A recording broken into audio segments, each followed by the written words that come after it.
Nasunugan ng hindi bababa sa 200 pamilya sa barangay Moonwalk sa Parañaque City.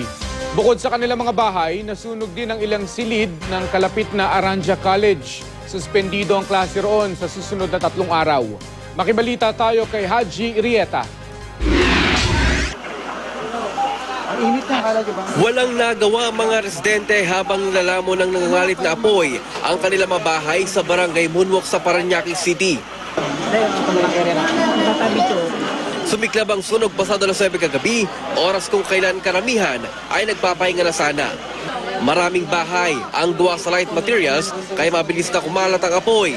50 bahay agad ang tinubok na apoy, kung saan apektado ang nasa 200 pamilya.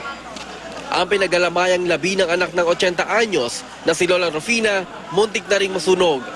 Pinagtulungan na lang daw ng kanyang kapitbahay ang kabaong ng anak para mailigtas sa sunog. Binuhat na po yung mga tao daw. Yun, kasi wala na ako eh. Yan ang istorya nila sa akin, binuhat daw, marami sila. Nanghihina ako na lumalakad, tinulak na pa nga ako. Kamunti ako nasubsob. Nasunugan din ang barangay kagawad na si Benito de Pablo. Sa halip daw na iligtas ang gamit, inuna daw niya ang pamilya at kabarangay. Nakita ko yung paltok namin papunta rito eh. Yung nakita ko yan po yung malaki na eh. Dali-dali kagad kami pumunta, hindi na kami makapasok, malakas na yung apoy. Tsaka yung anak ko umiiyak, wala kami naisip, kaya yun lang naisip namin yung electric fan saka yung washing machine.